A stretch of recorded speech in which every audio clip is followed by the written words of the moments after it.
So Dylan is cutting his tire air to save aerodynamic. Yep. So Adam thinks this is ridiculous, and it probably is. But then all cyclists shave their legs, and this is pretty much the same thing. It's just shaving your tire legs. So he's been doing that for about 30 minutes, and he's halfway through the first tires. So it's pretty good. So while I have you there, Dylan, are you up for a bike check? Yeah, let's do it. Okay. Do I need to turn my bike? I'll turn my No, I think that's good. Okay. I think it makes it look cool. So we have, we probably have one thing in common on all our bikes. I will not say it now, but you probably can think about it. Let's start by the wheels. What are you running for the wheels? Yeah, I've got Black Ink 27 mountain bike wheels, not 27.5. That's the internal rim width. Because this is actually the Factor Lando hardtail mountain bike. It's just got a gravel box fork on it instead of a typical mountain bike fork, which brings the front end down a lot, and it actually puts the head angle in line with what you would see on a typical gravel bike. So your position is approximately the same, I guess. I got the position on this bike pretty similar to my gravel bike. Obviously it's got drop bars. I put a 42 tooth chainring on, just barely fits, but 42 tooth chainring, I mean, that's pretty much with a 10 to 52 tooth cassette. That's pretty much typical gravel gearing.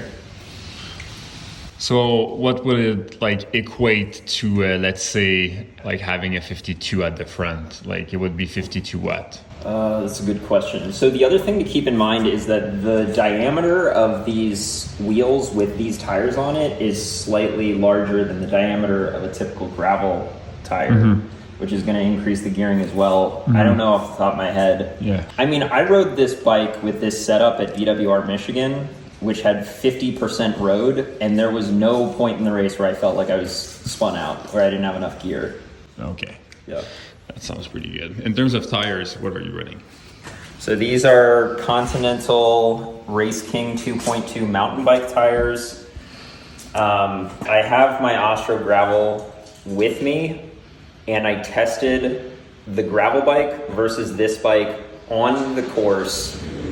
On a segment of the course, not even a particularly chunky segment of the course, just an average segment of the course, and this bike was faster.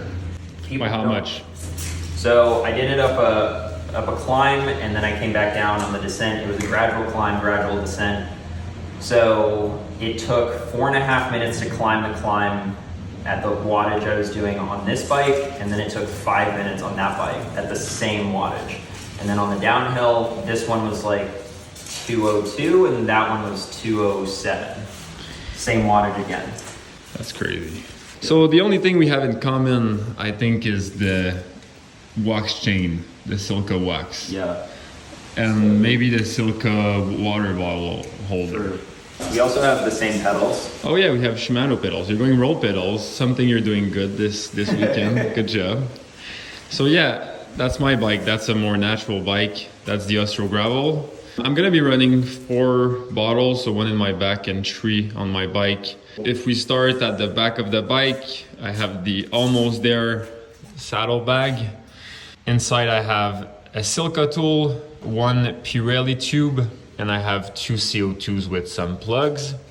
If we go down here, I'm gonna be using the Pirelli 45. Actually, we measure it and it measures more like a 47, so I'm happy with that. I'm getting closer to Dylan's machine. Those are new ones, and I'm not cutting the air on them. Here we have the Shimano GRX with the clutch on. It's gonna be super important because tomorrow's gravel is pretty gnarly. The ceramic speed at the bottom. Oh, that's another thing we have in common. The ceramic speed at the bottom. Ceramic speed oversized pulley wheels, and we got ceramic speed bearings in the wheels, and we got a ceramic speed bottom bracket. Where we don't lose any watts here. The front we have a Dura Ace rather than the GRX because it's a little bit lighter and I can run a 52. So I have enough gear and my chain placement is better, I guess the angle of it. Is that right, Dylan? You lose less watt if your chain is a better angle?